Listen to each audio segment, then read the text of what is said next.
What's good, everybody? Welcome to Origin Story, the podcast that interviews creators about where they came from to understand how they got here. My name is Phillip Russell, and I am with my co-host, Ben Thorp. And Ben, today we have a special episode, I think for you and I specifically. Who did we get to talk to this week? We got to talk to Natalie Watson, someone that I think hits right in the middle of all of our interests. She is someone who has been a games journalist working at Waypoint and then transitioned into game development, something that tracks pretty quickly with one-to-one with your trajectory. And I think also I made her talk. I kind of took us to a dark place and was like, let's talk about the games journalism industry, because that's something that is very near and dear to my heart, which is like, let's talk about the sustainability of like games journalism. So it was a good conversation that I think gets to the heart of a lot of the things that you and I care very deeply about.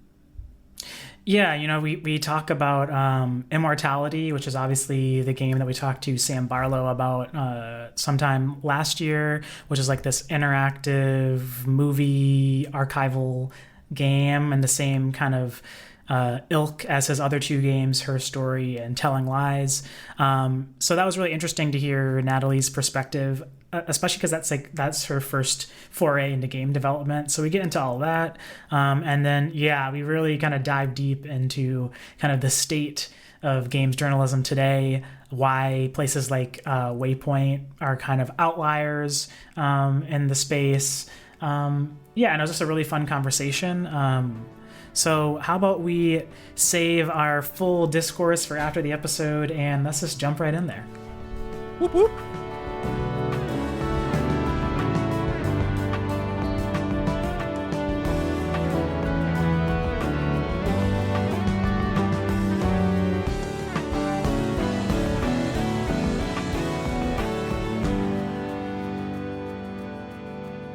Natalie Watson is a producer at Half Mermaid Productions, where she worked on Immortality, and previously she was a games critic for Vice Games outlet Waypoint.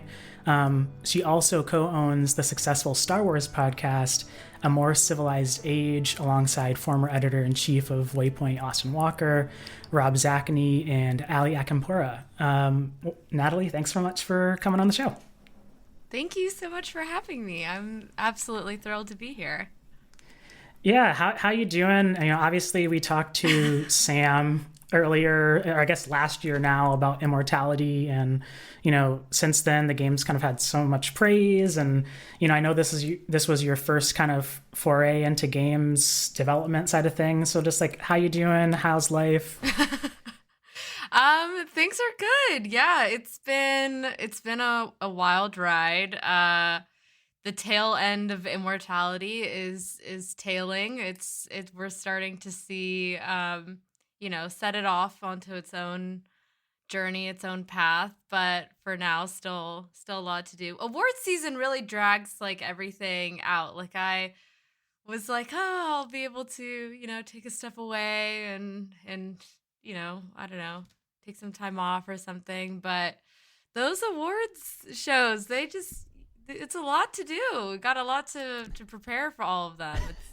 They don't tell you that before you apply to all of them, but there's a lot to do. So, but I'm great. I'm like, I could not be happier with how everything turned out. I mean, this has been like the most surreal experience ever, going through spending 3 years making a thing that you very much cannot talk about and very much cannot show anyone and very much cannot spoil for anyone.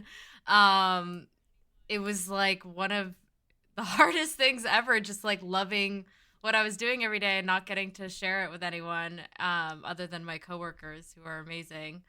And then not knowing what people were going to think of it. We're making this like super weird niche arty thing, and inside of already a very niche space that is the video games industry. Well, I guess it's not really that niche. I always describe it that way, but it's not. It's a main thing. It's a mainstream thing. Games are mainstream. But I guess it depends who you ask. But yeah, I just had no idea what people would think of it. And then it ended up being that people really liked it, which is absolutely just bonkers to me. I can't not believe that people, I mean, I really like it too, but I didn't know that other people were also going to really like it. And then for, yeah, that to go beyond to, you know, being at, you know, in awards shows with like some of the biggest games, biggest budgets, biggest maps, you know, in the industry is just like totally wild. It's been nuts. So, but I'm good. How are you guys? Good. We're doing good. I kind of wanted to get you to talk about like what your work on Immortality was. I mean, I think just to explain to people, it feels like that is a game that is in some ways like a lot of a movie. Like it is a movie. And so I'm wondering if working on that felt more like working on a movie set than working on a game. And like just talk to me about like what was your role in that project?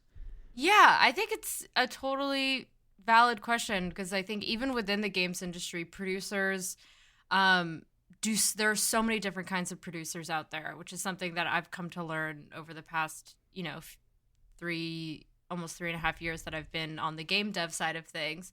And then, yeah, to do this kind of weird hybrid thing was even more, you know, unique in terms of what my work entailed. So it was kind of split down the middle. I mean, the first year I started as the associate producer, and my time was very much dedicated to doing a ton of research and narrative development with Sam while we were working on the scripts, working on, you know, the story, and then going into thinking about like costumes and looks and hair and makeup and casting and all those kinds of things. So I got to have a really close collaboration with Sam on all the different aspects of the narrative process for the first year or so. And then, you know, it's funny because I started at Half Mermaid a month before the pandemic started. So I got like 2 or 3 weeks in office before like New York shut down. I was still living in New York at the time, and New York shut down. And then, so basically Immortality has been like a completely remote project. But I ended up coming back to Los Angeles, and we ended up deciding to do the film shoot here. So I got to, I did a couple different things on the film shoot. My main role was, you know, supporting Sam and making sure that if, you know, as the director writer, there's a lot of questions being asked of him at any given time. So I was kind of like a second Sam's brain on set and able to keep track of where in the story we were and be able to answer people's questions like, wait, what layer of what reality are we in right now? So that was one part of things. And then I also was the script supervisor on set, which kind of goes hand in hand with that as well in terms of making sure continuity is being followed, making sure that like actors are like getting their lines right, or if they need help, I like will run in the middle of after a take and kind of like run some lines with them, or making sure that like prop consistency, like nothing's been moved or touched or anything like that. That was a lot of fun.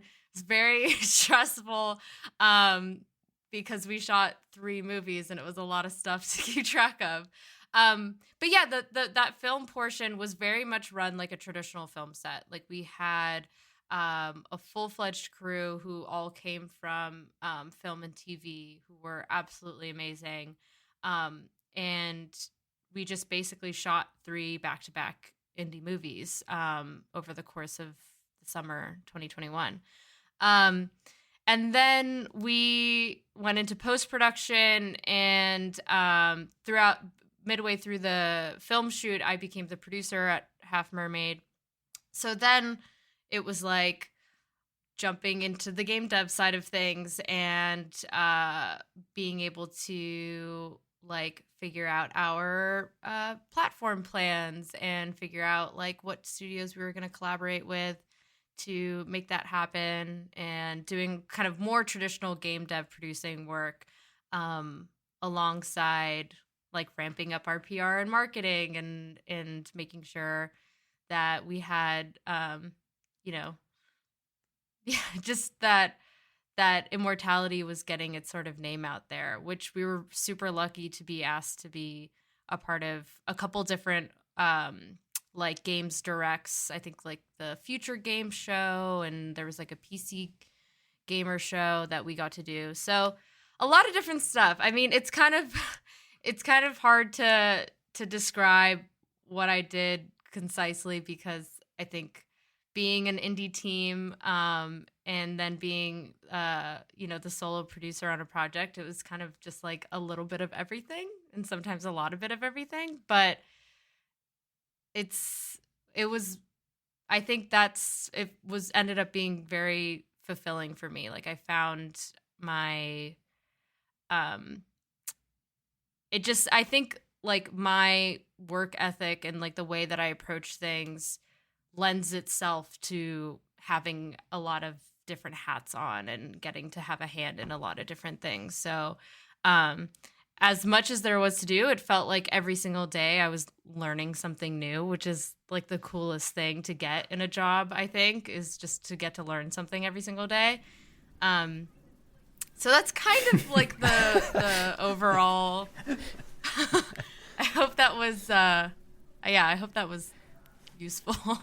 Yeah, continuity alone, I feel like would be, I would just be in a panic every day, especially with that project, because it's like, I feel like in a normal movie, when things are in the wrong place, a couple people will notice. But with a game like this, where people are poring over clips, I have to imagine that you have to be like, no, like it has to be in the right spot. Yeah, that was definitely something that, there were a lot of ways in which this was super different from a traditional film set, in the sense, and exactly what you're talking about is like we couldn't afford to cut around things. Everything was one shot. It was, essentially one take that we were using and then putting into the game. There was no editing, there was no cutting, like it was one thing. So it had to be perfect every time. Although if something went like a little wrong, we could be like, "Oh, it's the making of the movie." Things movie go magic. a little wrong. The boom comes down into shot. Yeah, it's movie magic. So that was, that was something that we had to kind of help the film crew wrap their heads around, in terms of everything you see here will be seen, and also this isn't going to be watched in a movie theater where it just, a little error might just like graze, like, you glance by, it's gone. People are going to be pausing and rewinding and pausing and going frame by frame and analyzing. And that's what we want to encourage them to do. So there can't be like, we're also not only doing that, we're also doing 3 period movies. So we can't, we have to make sure there's no laptops on, whatever, just anything that would break that type of immersion, make sure that that's nowhere to be found, which I think we had some close calls, I will say. But I think there's not a Starbucks cup in sight anywhere in our project, so I'm proud of that. Like with Half Mermaid and Sam Barlow, were you like a fan of like her story and Telling Lies before? Like, how did you kind of I'm sure we'll get further into this, but like, how did you transition from working at Waypoint to then going to working with Sam? Yeah, it was kind of a funny story. I mean, the first time I played one of Sam's games was for a narrative design class in college. I played Her Story.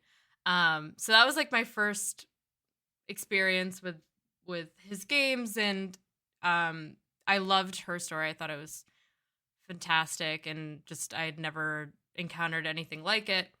And then while I was at Waypoint, Telling Lies came out, and I think Patrick covered Telling Lies, and I remember we were both at E3 together, and we both went to like the Annapurna booth, and I was checking out Watame, and he was checking out Telling Lies, and I was like, that looks cool. And then it came out, and I played it, and it was like super fucking cool, but like not enough people were talking about it. And then I ended up leaving Waypoint to pursue, there's like this like what did Natalie do for 7 months part of my career, where I took like a brief sort of detour into the esports space, and I was working on like a new gaming venture for a startup that didn't end up panning out, but I still think it was a really great idea, and maybe one day I'll get to talk about it more openly.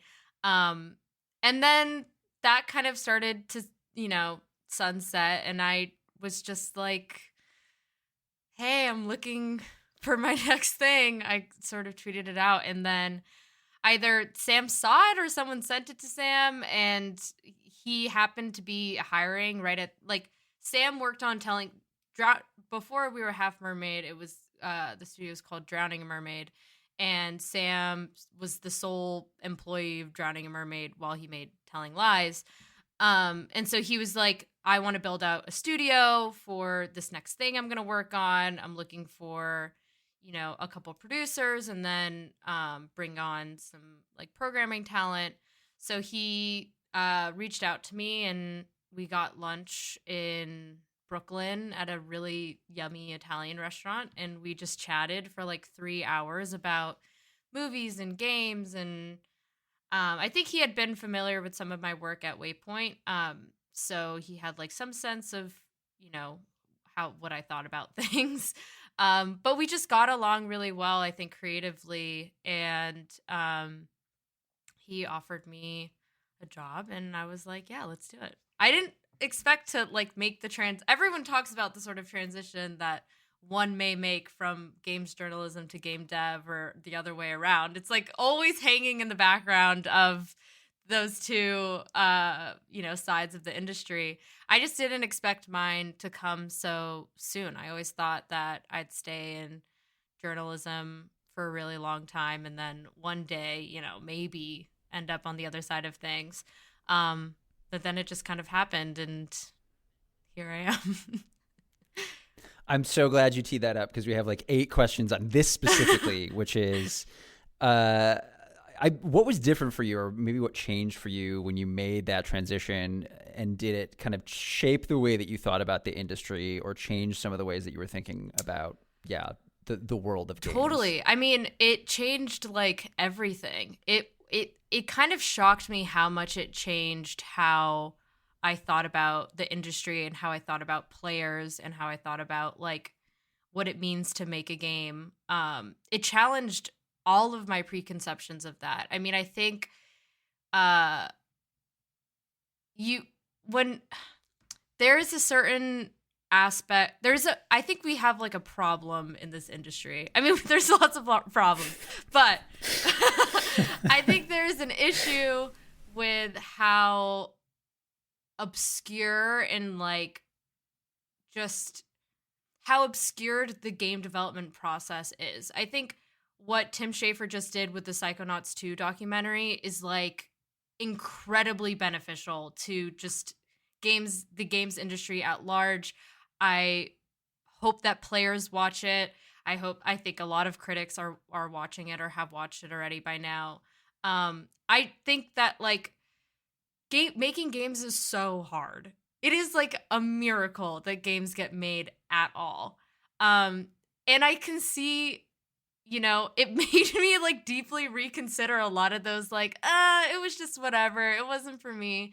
I was like, wow, like people poured their heart and souls into this thing, and like it sucks that there's like this numerical grading system that this industry is obsessed with, on both sides. I mean, I think there are a lot of critics who are rightfully so moving away from it, but at the same time, on the other side of things, it's like when you see your Metacritic score going down, down, down, it sucks. It hurts your feelings. It's hard not to take things personally. So, that was like a big thing I realized, was just like, wow, it is really, really hard to make video games. And I wish more people understood that. I'll pause for a second.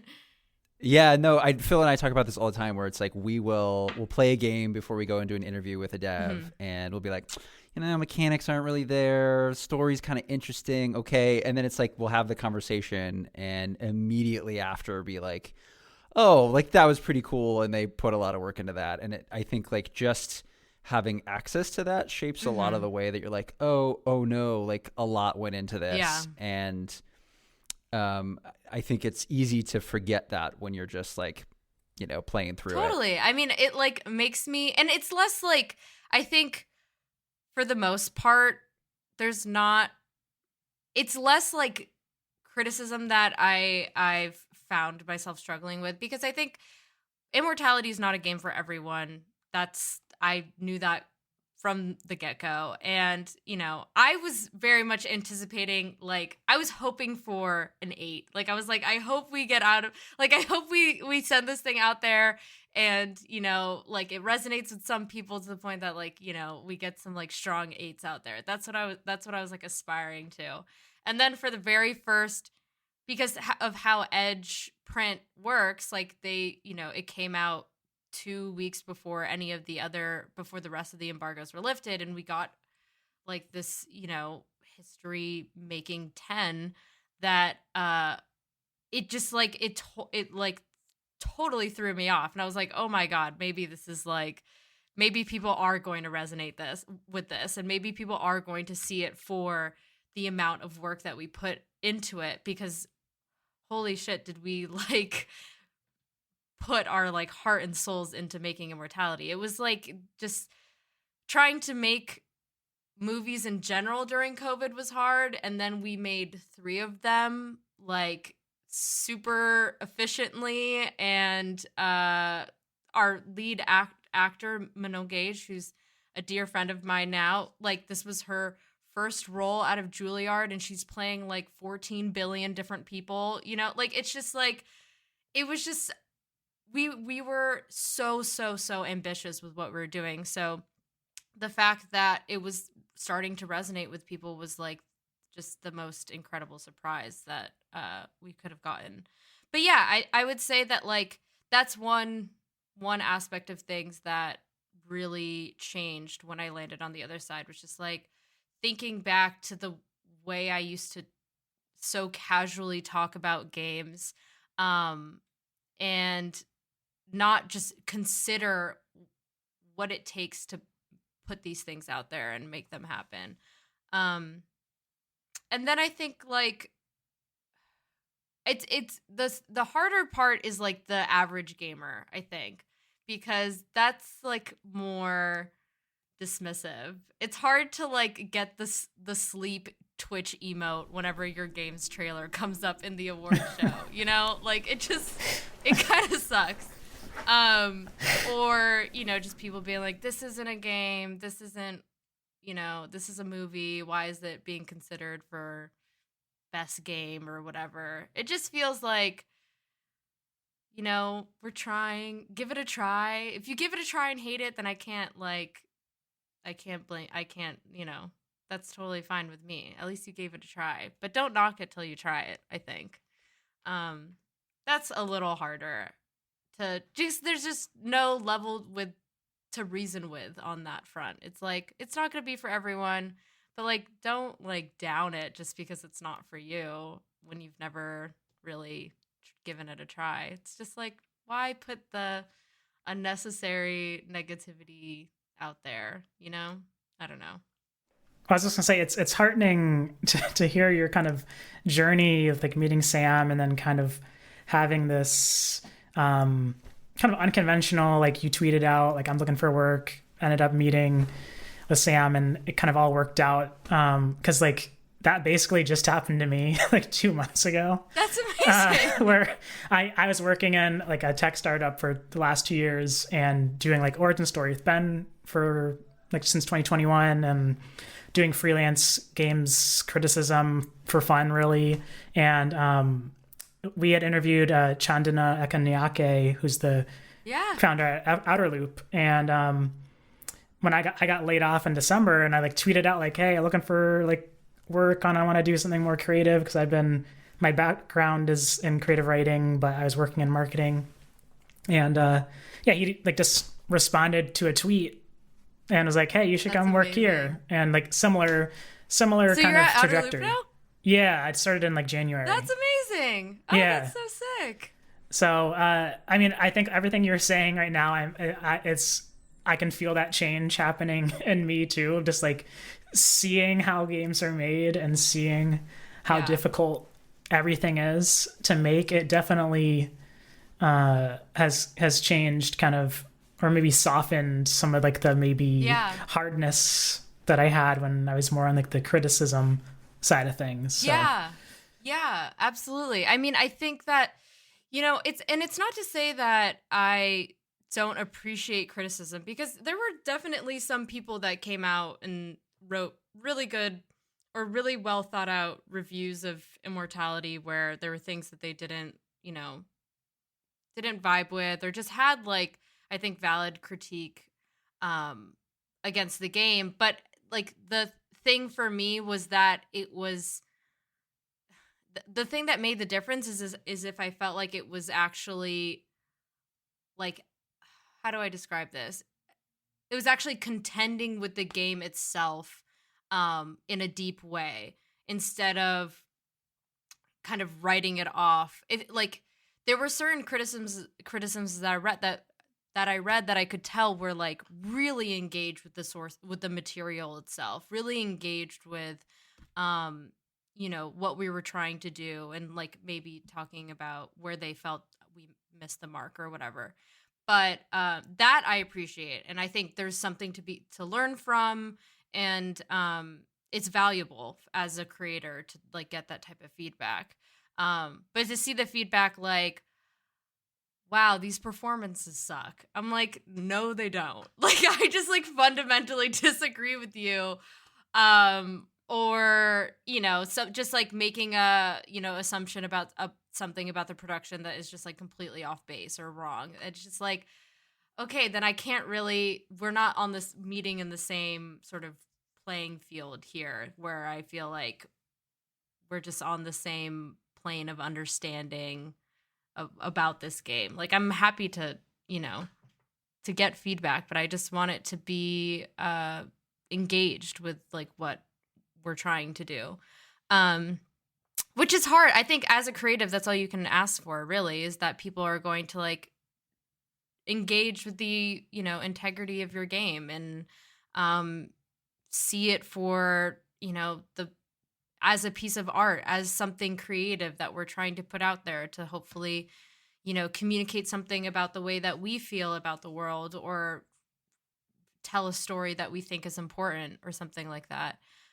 That's all I think any artist or creative can really ask for, no matter where you come from in the development process or wherever. And I think the same goes with like as a critic. Like when I was a critic, it was so stressful putting out an article or a podcast or any, like it was hard. But like you kind of become a little bit more desensitized to it because of the frequency of putting things out there. And like I can't linger on the blog post that I made about like the random itch game that I played that like didn't get any clicks. Like I can't let that prevent me from doing my work today. Like it's a new day, you have to keep going. Whereas when you work on games for years, or I think even like longer form stories that like on the critic side of things, when you're working on things for months or long periods of time, it's harder to let go of some of that, negative feedback. Or, yeah. The other thing that I kind of want to just get you to talk about briefly is the state of games criticism, and you're talking about everybody making this leap when they can, and I'm in public radio, but I think that lingers in the background too, where it's like, hey, this job's probably not going to be here in a couple of years, and everybody at a certain you start hitting like mid 30s or 40s, and people go to other jobs so that they can make more money. And, obviously we're at this moment where Launcher saw all these cuts, GameSpot is seeing all these cuts, IGN, Fanbyte. One of the things we're thinking about is like sustainability, and like what to you needs to happen in the industry to make it more sustainable. Not to ask you to solve games journalism, but please solve games journalism. Yeah. I mean, it is like the most tragic thing to be like watching happen to our industry right now. It's hard not to feel completely powerless to, giant billionaire investors who decide they want to run a media company and then decide that, when I worked at Vice, I saw 3 mass layoffs. I was almost one of them. And like Austin went to bat for me in a way that saved my job. And I was never I don't think I was a full-time employee until like my last few months at Vice. I was always a permalancer because of just media being shitty. That was the run there. Like you had to be a permalancer for several years until you basically got another offer to leave, and then they would be like, okay, we'll make you a job offer so that you stay, which is pretty much what happened to me, but I ended up leaving anyway. But I like sat next to like this award-winning journalist for Motherboard, and she was like my idol. I was like, if I could write half as good as you, I could like die happy. I just was such an admirer of her work.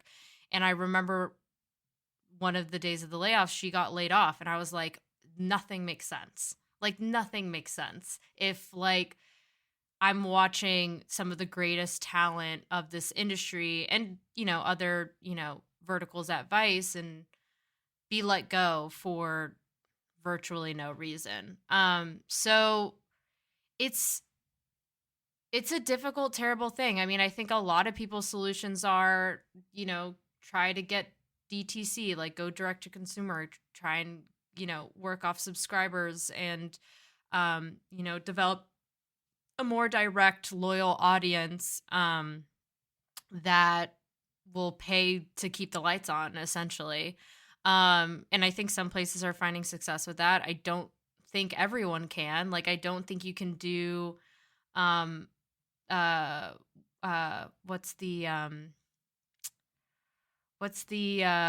forgetting the name of the like other subscription that came out of, was it GMG? Whatever. It's escaping me right now. But I think there's definitely like that's a really attractive idea that like you'll just get paid directly by your audience for what you like want to make, and they'll stand by you because they like your voice. I mean, that's the type of consumer I was in general, and I think there's, some part of the games journalism audience that is that type of consumer that follows specific voices or follows people's specific works because they're a fan of the way that they specifically think about things. But that's also not what the larger, game news general audience is doing. Like they are just looking at whatever headline is like popping into their Twitter feed or whatever feed. So it's hard to say. I mean, it's immensely depressing, and I am like, I'm at a loss for trying to understand how we keep games criticism afloat, because so many incredible critics have now left the space to make the jump to something more stable.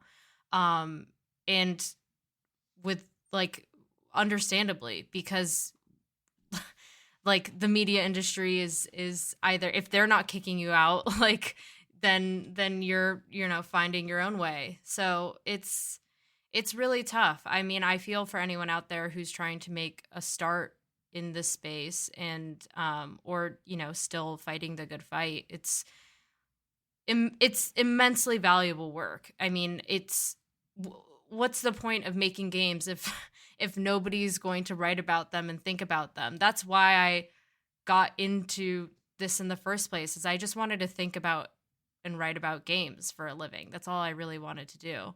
And then I, ended up where I'm at now. But like, it's tough. I don't know. I'm sorry I couldn't solve it. No, you're good.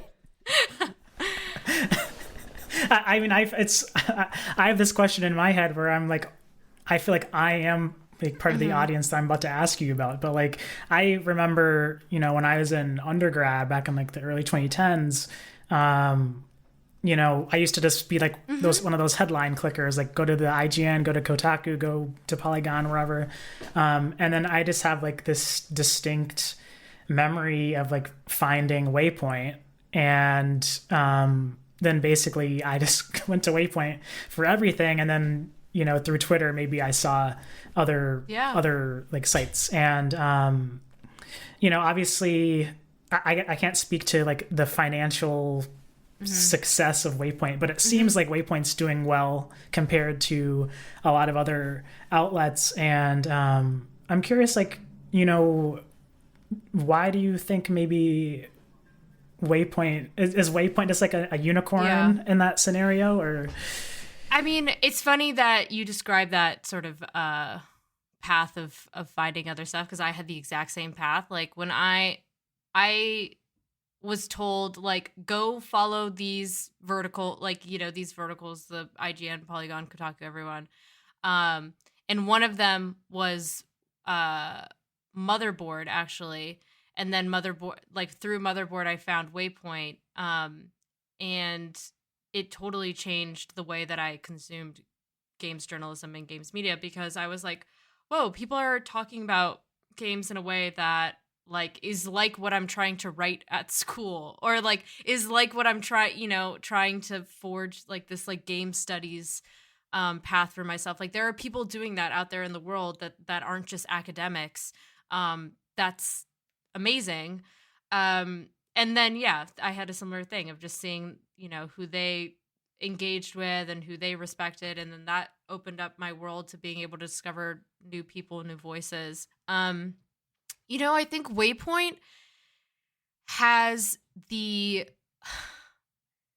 luck of being given the ability to do what they want to do right now in a space that like that's not being offered. I think that, I can't really speak to specifics, but I think that they're able to be proof that you can run an outlet like this and be supported by your audience, and your audience will show up for you and will just they're proof of concept, essentially, that like DTC can work.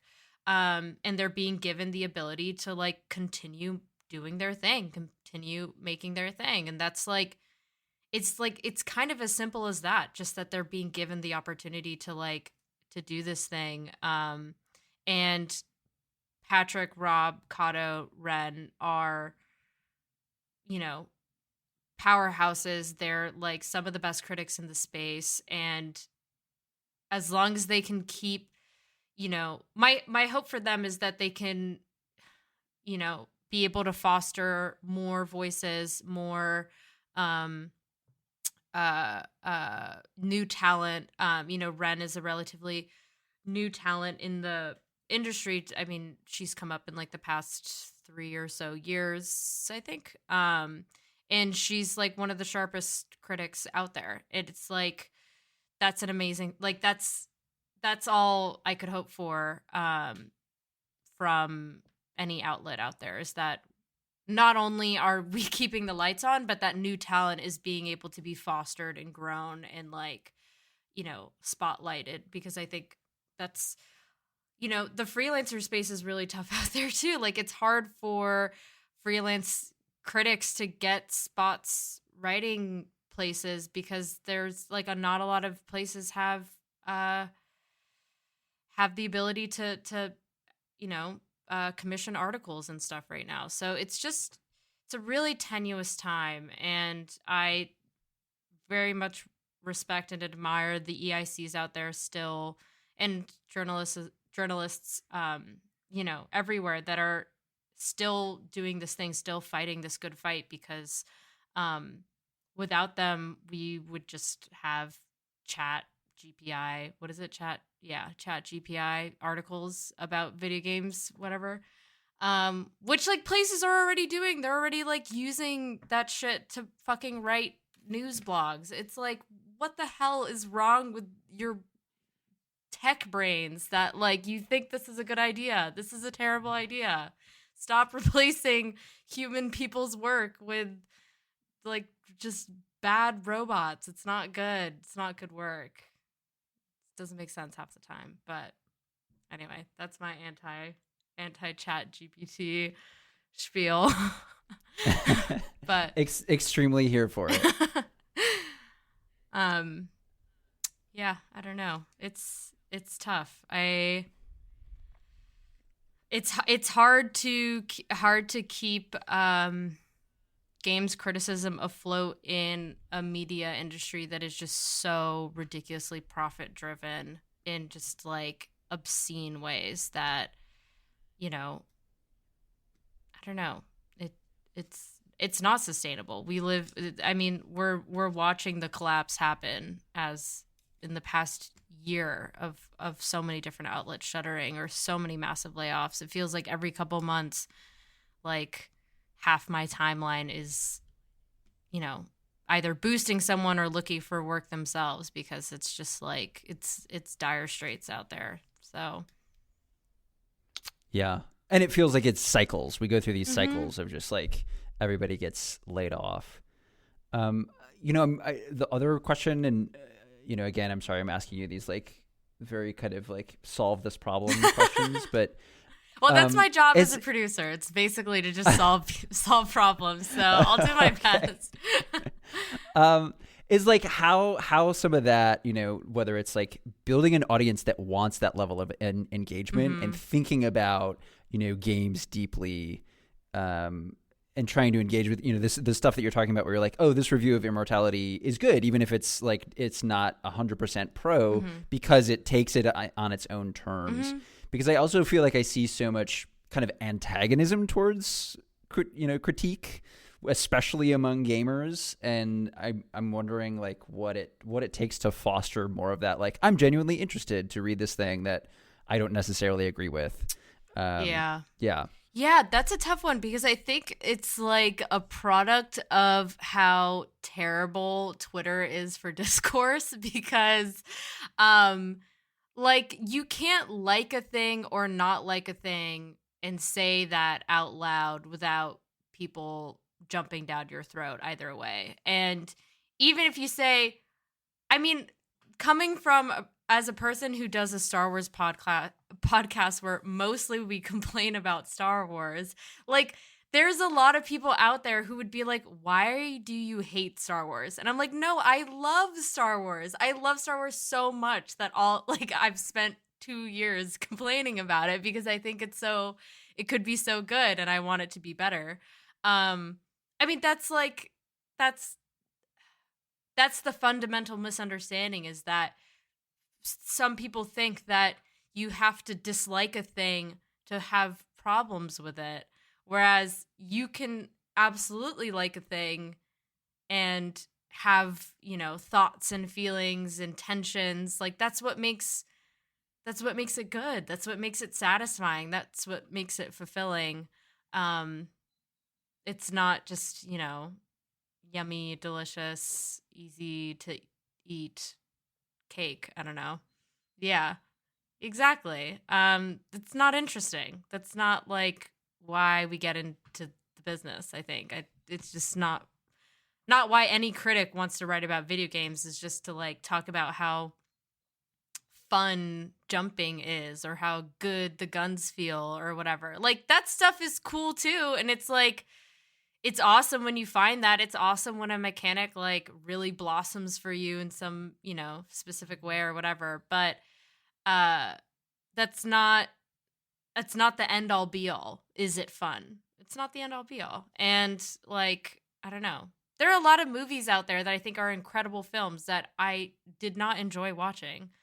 Like The Irishman was like, I genuinely like that film. It was not an enjoyable watch, but I like think it did a lot of really interesting, weird things. And like, I'm glad that Martin Scorsese got to make like a 3-hour movie. Like, good for you, I guess. Like, shout outs to Marty. Like, I mean, live your life, live your truth. So yeah, it's tough because I think people want to be, and I understand this impulse. People want to be champions of the things that they like, and they feel like they have to defend it because also in an industry that's like tenuous and volatile, and like studios are getting shuttered, people are getting, you know, whole QA teams are getting laid off. I think people are also protective because they are afraid of this thing, somebody noticing that it's like not that good, and then like that thing disappearing from the world or not getting another chance. Like that's the hardest thing, is like often I play a game and I'm like, oh, I can't wait for the next one because I think there are so many interesting ideas here, and like I think the next one is really going to be where they get to like learn those lessons and capitalize on that. And that's like, that's the scary thing, is like, can a game do well enough and be interesting enough to land the next thing so that you get to keep making games. And like I understand the impulse to be protective, but I don't know, plenty of gamers are antagonistic against the games that they play every single day. Like the amount of times Apex players are complaining about, you know, just saying Respawn or lazy devs. I'm like, come on. Like this game is so hard to make. Like this game is so hard to run.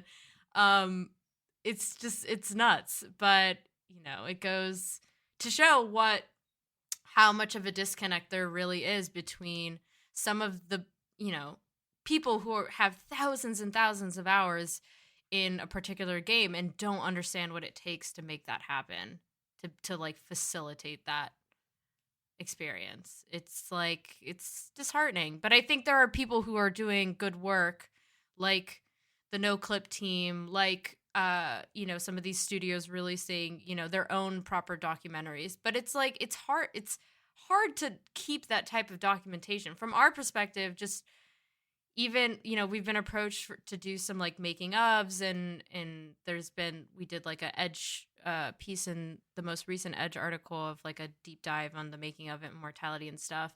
And like, it's a whole job just to like document everything and like archive it all and like make sure that you have something to show when people are like, hey, do you have any BTS stuff to like share with us? It's like, I have some like set photos I took like of like props and shit to make sure that like we weren't, you know, it's like, everything takes so much work. It's like really astounding what the Double Fine crew were able to do with their video series. I just don't even know how. Like, it's so cool. I hope that I could have like a quarter of that type of production value into some like BTS stuff for a game I work on one day. But it's wild. Yeah. Yeah, I'm curious, like, because it's kind of ironic to say this, or like funny to say, but I'm like 20 episodes into that Double Fine documentary series. Amazing, like you're saying. And, you know, I'm sure they get into it, but I'm curious for you, since Immortality, you know, wrapped up recently, something that isn't talked a lot about is just like, after the game's out, like what's life like now? Life like? And like what's the kind of, is it like a come down, or like how are you I guess how do you There's a navigate hard that? Yeah. come down. There's a hard come down. I mean, I was warned about this after the film shoot by all the film people. I like ended up becoming close with a lot of people from the film crew just because we're all here in LA, and it just we're able to stay friends and stay in touch. And like everyone warned me. They were like, after, because I had like the sort of rose colored glasses on. I was like, this is amazing. We're making magic every day. This is like the greatest thing on the planet. This is like movie magic. Hell yeah. Let's get it. And you know, a lot of these people, this was like, you know, another job, or like, you know, they're coming from having just done 3 weeks on another shoot or another set, like and they're lining up their next thing. And they were just like, just wait until it's over. You're going to feel super sad. You're going to be super depressed. And I was like, okay, well, I'm going to be like so busy with everything else that it'll be okay. And for like the most part, that was true. I think there was this big come down because your whole lifestyle changes like in a day. And like for 2.5 months, we were on set every day, like solving problems, putting out fires, like up against the clock, trying to make something good, trying to make magic happen. And like, you're just totally in it. And there was probably like the month after that, I was way more down, but I had enough to distract myself with post-production, getting into, you know, integrating all the footage into the, like, there's so much to do that I was able to kind of like move through that and still have a lot on my plate to move on with. But after that, after Immortality came out, it was really tough, because there's nothing to like tinker with anymore. There's nothing to like obsess over. There's nothing to fill your time with. It's out there and people are playing it, and there's like this absence of control that comes out of nowhere, out of all of a sudden. And it's such a disorienting feeling. I think now that I've experienced it, it'll be hopefully less jarring the next time it happens. You know, the next time we ship a game or end of a project or something. But it's hard because there's such a high. It's such an emotional high when you release the thing. It's like you're, you know, looking at all the articles coming in, you're like reading what everyone has to say, and then like slowly like the chatter starts to slow down, and slowly, you know, there's not much to do anymore, and that's a really tough thing to grapple with. And it's hard because it can often line up with like a type of burnout where, like, you know, you just went however many years, however many months hard on a project, and like now you're like coping with that amount of work and that amount of energy, and you're trying to recuperate and also, you know, emotionally recuperate from putting out a thing. It's a tough thing that I think not enough people talk about at the end of a project, because you know, I think for live service games, there is no end. Like, you like ship like a big milestone or whatever, and you might get like a couple of weeks off, and then you're like on to the next thing. At least that's my understanding. I haven't worked on live service games, so I wouldn't know, but like that's my sort of understanding of how that might be. But for like, especially us, we like, you know, we're lucky enough to be thinking about the next thing, and but we're not in any sort of rush. So yeah, it's like my days are weirdly freer, but I'm also weirdly, it's way harder to send even just one email, where I was like sending, you know, up to like 100 emails a day leading up to launch, trying to get all the press keys, you know, sorted, trying to get everyone's emails answered, and all that kind of stuff. It like, just the shift in pace so drastically is like, it's a really disorienting experience to go through. And I feel like now it's hard because then like with each, I mean, we're lucky enough to be going through the sort of award ceremony, award show circuit, but with each thing, it's like all of this emotion, like prep, getting all the materials ready, getting everything sorted, like, you know, getting travel or figured out, whatever it might be.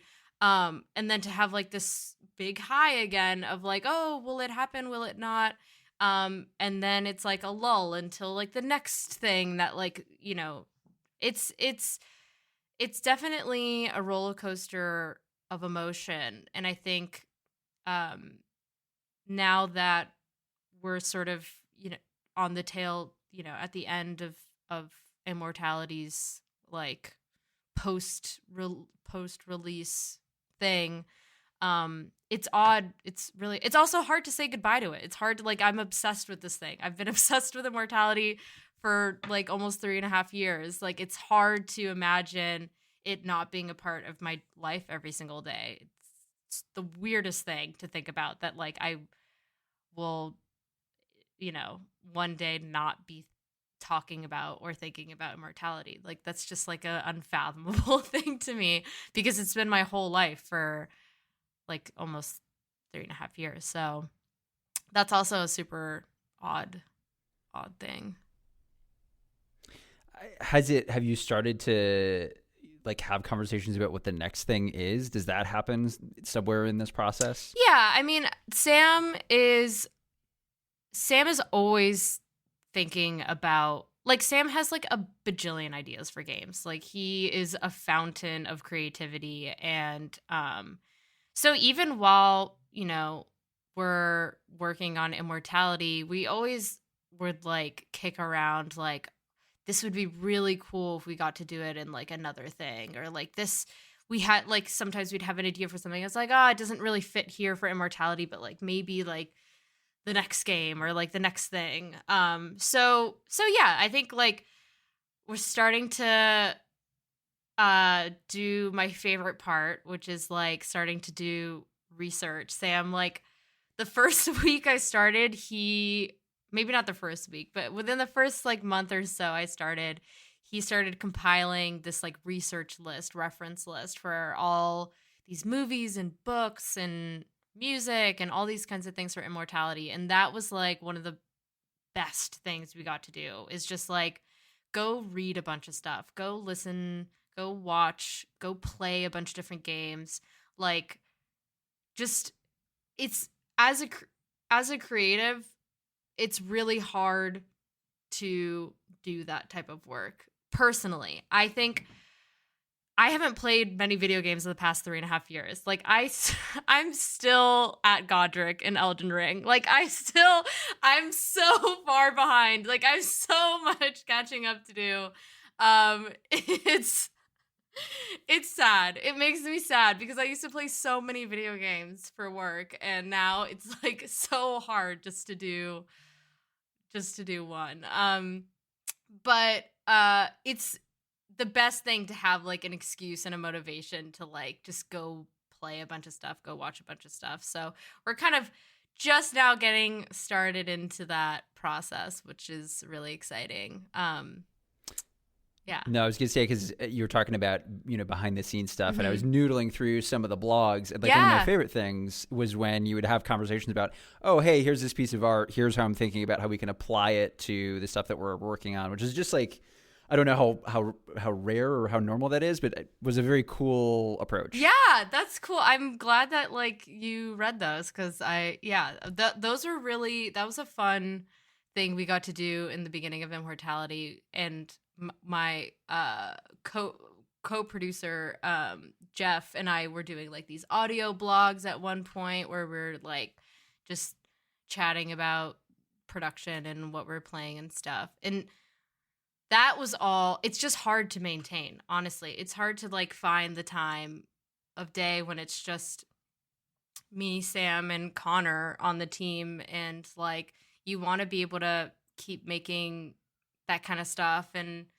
keep people interested, get people's wish list Immortality, get people to sign up for the newsletter, you know, anything like that. But Immortality was especially difficult in that sense because we so could not talk about anything. We so could not share like a single thing about that game because it would spoil everything. Like, because of how many layers of mystery we wanted to operate behind, we couldn't share set photo. You know, we were operating in this like urban myth of it all, that like we have this treasure trove of lost footage, and like, so we can't exactly post much ahead of that, as long as we want to keep that illusion. And not to mention like some of the, you know, deeper spoilers. Like, it was so hard not to be able to like share in progress photos, or like other studios get to share like character art, or like, you know, different, like there's like a plethora of material that you can use to keep people interested, keep people engaged. And we just like did not have that opportunity, and that was really difficult because it was difficult to gauge like if people were like still thinking about this and still anticipating it and still excited for Immortality, because our only opportunity to kind of gauge that was when we would have these, you know, odd these appearances at some of the different Games Direct shows throughout like E3 and prior to that, and then like the odd, you know, random interview, or around Tribeca we got to, you know, gauge a little bit of how people were thinking about it. So that was a tough thing as well, is just not being able to share anything, and but still telling people like, wish list, like please, like I promise you it'll be worth it. It rules. Yeah, it's good. It's really good. Can't tell you anything about it. Exactly. Yeah, I'd forgotten that y'all were really, really secretive, now that I'm kind of reflecting on it. So that is pretty crazy. Yeah, it was wild, and it was something we went back and forth on a lot, in just like thinking about our trailers and thinking about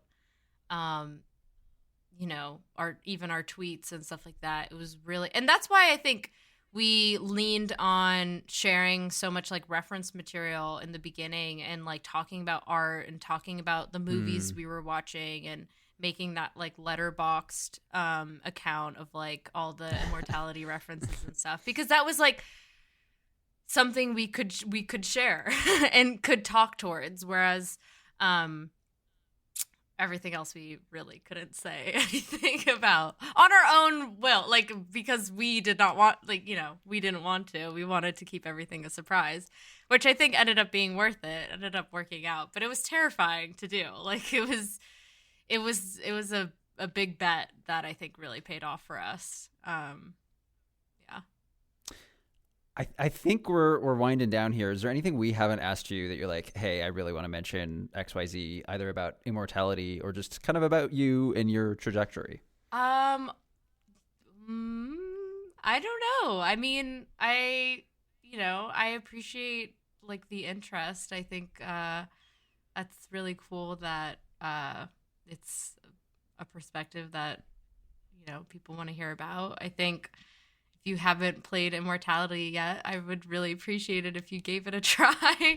I think it's a cool video game. I think it's something to share with someone. Like, I think it's an experience that is bettered by getting to talk about it with someone. Is like, the mystery really starts to unravel when you get to compare notes with someone about what you're watching and what you're experiencing. So if you haven't played it already, or if you have already played it, play it with someone new, or introduce it to someone. And just be nice to all the game devs in your life. I don't know. We're trying our best. Thank you so much for taking the time and coming on and talking to us. We appreciate it. Oh, thank you. I could sit here all day and chat into a microphone. So thank you for the invitation. It's been such a blast to get to talk to y'all. Yeah, thanks so much.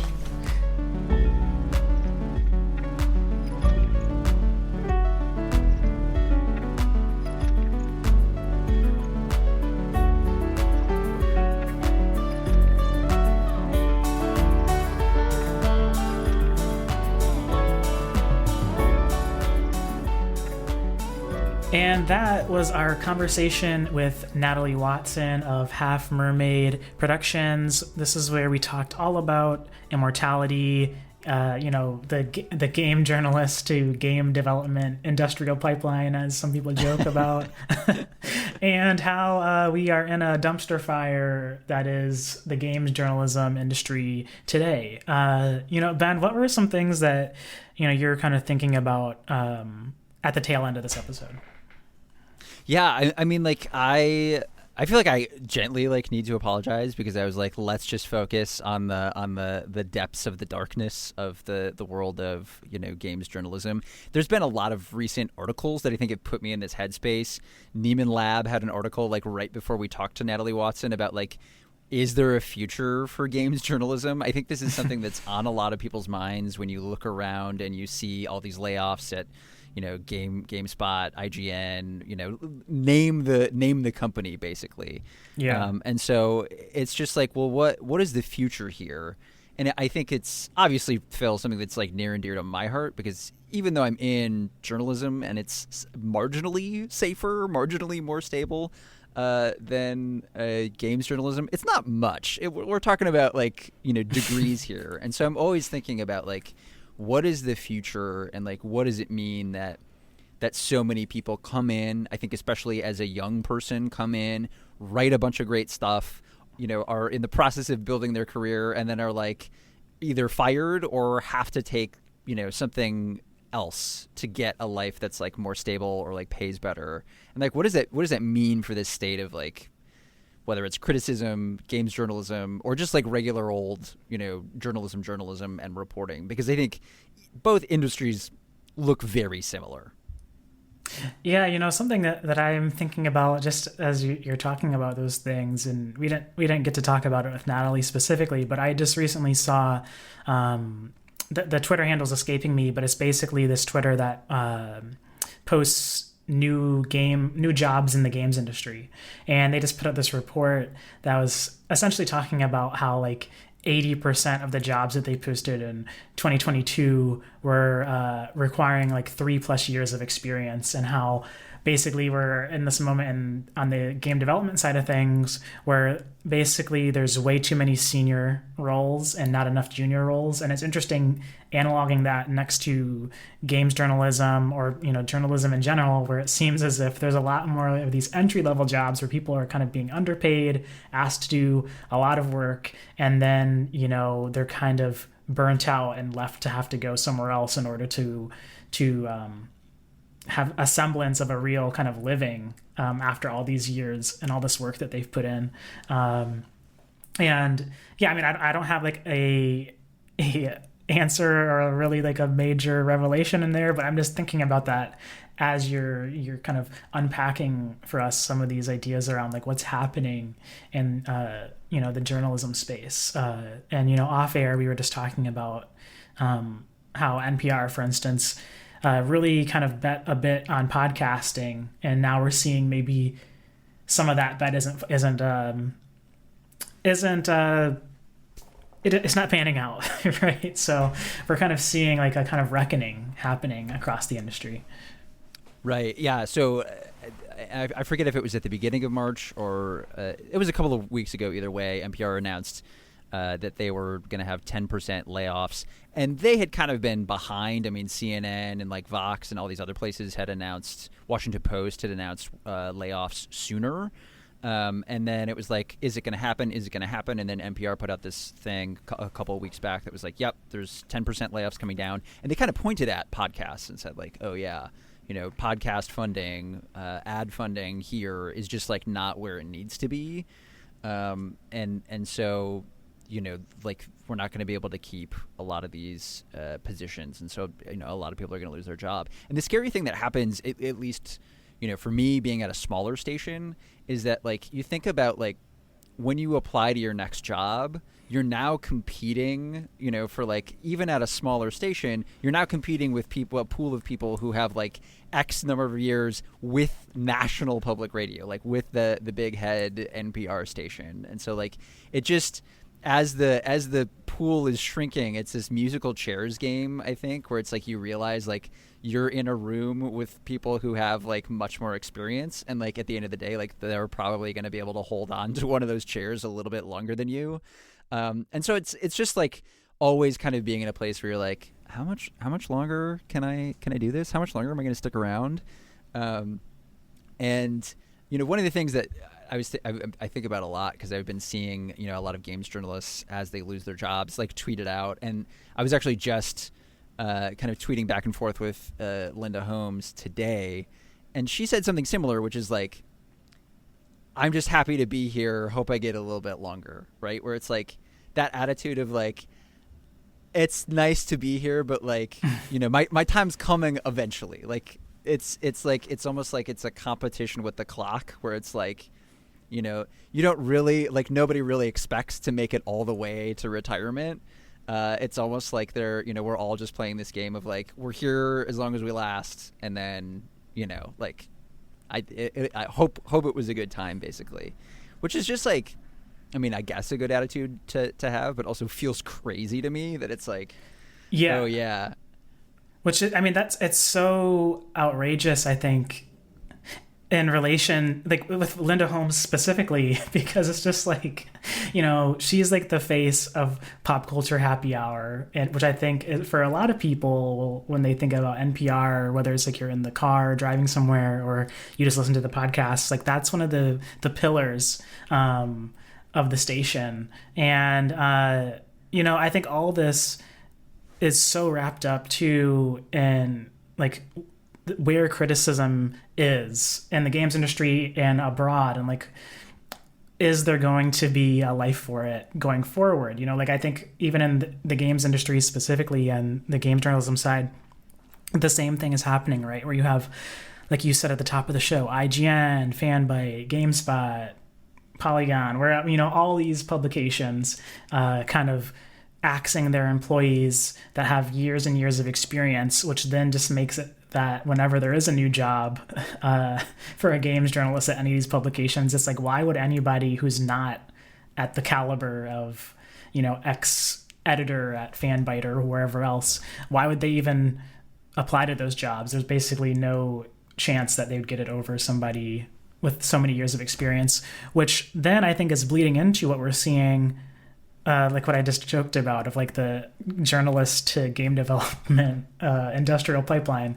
I've been seeing so many replies to the different journalists who post about their layoffs. I've been seeing so many replies from people in PR, in community management, marketing, saying like, hey, if there isn't any jobs for y'all on the criticism, journalism side of things, like, come work on the PR marketing side of things, which is always going to be this kind of tightrope act, I think, specifically in the games industry, where there's always this conversation of like, what does criticism serve? What do reviews do? Are they like marketing? Is it supposed to be holding these games accountable? And, there's obviously so much kind of vitriol whenever a negative review comes out from different fan bases of like, oh, you're being paid to give it a bad or good review or whatever. There's just so much kind of wrapped up, I think, in games criticism specifically, that I think Natalie is a really interesting person to talk to you about it, because in a lot of senses, she worked at one of the unicorns of the industry, which is Waypoint, which can thrive basically exclusively on podcasting and streaming, and then obviously the great reporting that they're doing. But yeah, I don't know. It just, not to say that this conversation left me like not hopeful or whatever, but it definitely just bolsters some of the questions that I already have of like, where's the future going to be for all my journalist friends out there, especially in the games industry, which seems a little bit more volatile than some of the other verticals. Yeah, one of the things that I've been thinking about a lot is she kind of talked about like the ideal review, and like even being like, I'm not opposed to a negative review as long as it engaged with the game on its terms, like really like took the time to kind of sift through the game and what the game's doing. then I'm like still on board.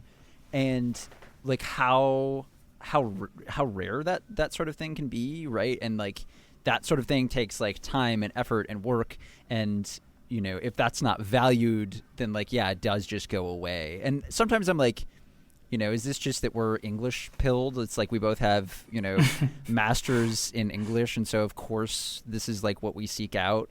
You know, sometimes my brainworms are so bad that it's like sometimes I'm more excited to read criticism about a thing than I am to like engage with like the movie or the book or the video game itself, right? Because I'm just like, let's unpack like what this thing is and what it does. And maybe, you know, maybe it is that like that there's not a space for that, or there's not an interest in that. But I hope that's not true. Like I hope that's not the case, because that's the stuff that it's just like I can't get enough of.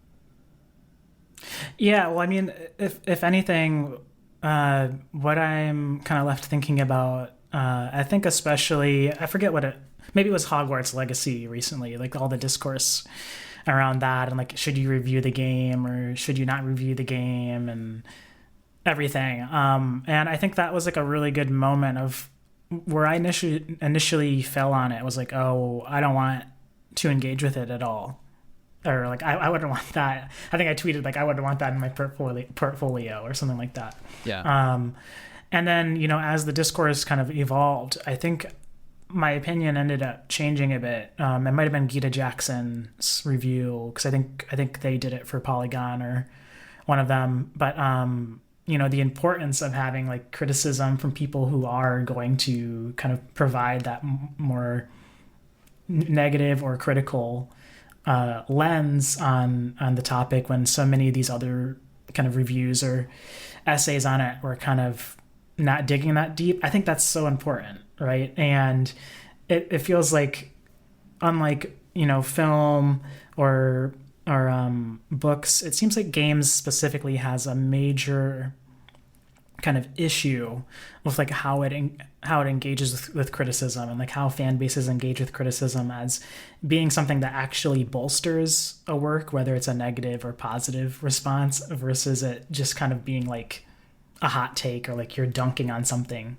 that people enjoy. And it seems like that's always the tightrope that we're seeing in this space of like, how do we carve out a place for criticism, and how do we educate people about how criticism isn't just like saying you dislike something. It's like actually spending time with unpacking and engaging deeply with something that, for the most part, if you're going to write an essay about something, you probably are deeply intrigued by X video game in this case.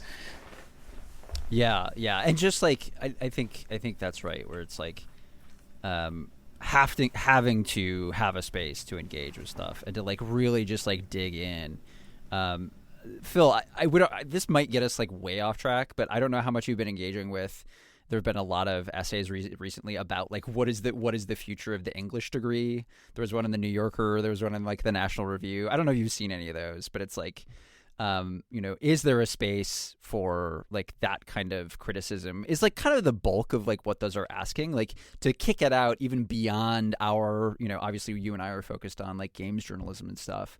But it was kind of asking like, what are we doing when we've so devalued kind of like liberal arts degrees? Like, where does that leave people in terms of how to engage with stuff? And I think like one of the takeaways was like, how do we help teach people to engage with stuff in a way where they can be critical of it in a way that still engages with it, instead of just like thing bad, move on. But like, how do we get to a point where it's like, okay, but like, why is it bad? Like, what is bad about it? And again, like, I don't know. I think it could be easy. I'm getting self-conscious here. I'm like, am I just like too up my own ass about this stuff? Because it's like, this is what I study and this is what I care about. But I think it's important.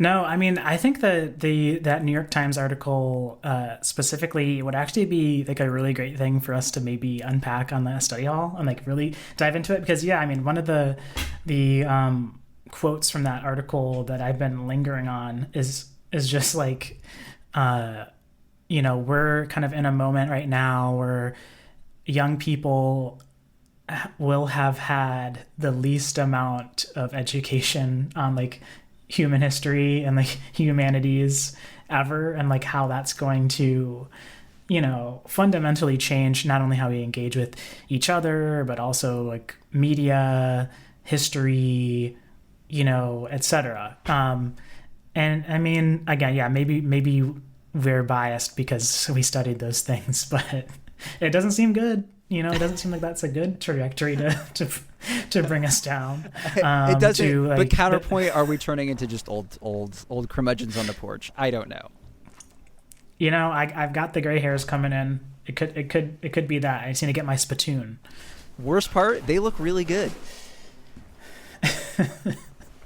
Well, yeah. How about I'd love to actually kind of engage with that on the study hall, and yeah. I mean, I think that as you all can sense, talking to Natalie Watson, not only about immortality, which is also really engaged with like how we interact with and unpack media, art, memory, and also talking what sticks around, art, memory, like all these things. In addition to like our conversations around games journalism with her, I think it's definitely left us, thinking about the future and the things we do here at Origin Story. So yeah, I don't know, Ben. I don't know if you had any closing thoughts, but I just found that this conversation, for one, was like really relaxed, but also like really kind of thought provoking.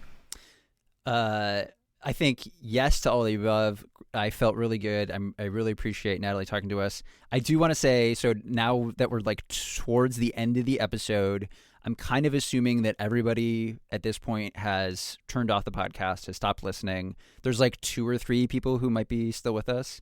And so here is a good place for me to say, I really appreciate that you didn't out me as a More Civilized Age listener, which I am. There was like a whole conversation beforehand where I was like, Phil, you can't out me. I listen to that pod all the time, which Natalie is one of the co-hosts on. And I was like, you can't do it, brother. And you were like, it's okay. Well, and I just, thank you.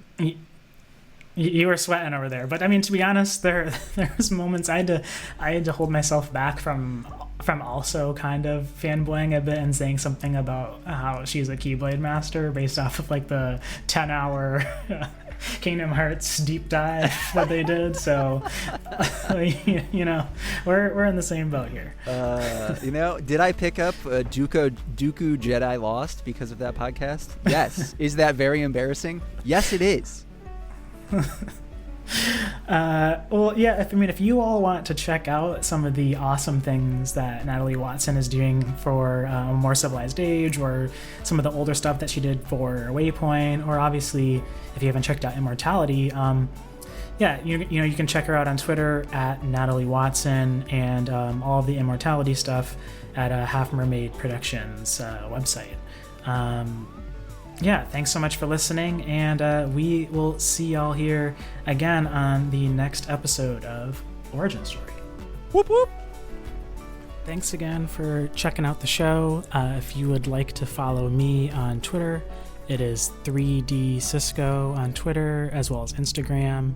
And you can follow Ben on Twitter at sad_radio_lad. We wanted to thank Melody Hirsch, who designed all the awesome cover art and design work for the website and the podcast itself. And we wanted to thank Ryan Hopper, who does all the intro and outro music, as well as some of the interstitial stuff you hear in different episodes. If you enjoyed the show, we'd love it if you left a review on iTunes, subscribed on either iTunes or Spotify or wherever else you get your podcasts. Reviews help just get the show in front of more people. And it only takes a couple of minutes. So yeah, if you could do that for us, it'd be greatly appreciated. You should also visit our website at www.originstory.show. It's a great place to look at all of our episodes. There are full transcripts and a link to our Discord channel where we talk with listeners about everything OS and beyond. There's a lot of posting that goes on in there. So I don't know, if you're into that, come join us. You can also email us at theoriginstorypod@gmail.com. We're always looking for feedback, whether it's ideas for, games that we should play, books that we should read, guests that we should have on the show. just hit us up with thoughts, feelings. We're always looking for feedback, even if it's that Ben has an annoying voice and you don't want to hear it anymore. I mean, that's totally fine. So write us in. You can also follow us on Twitter at @originstory_, or our Instagram @originstory.show. As always, thanks for listening.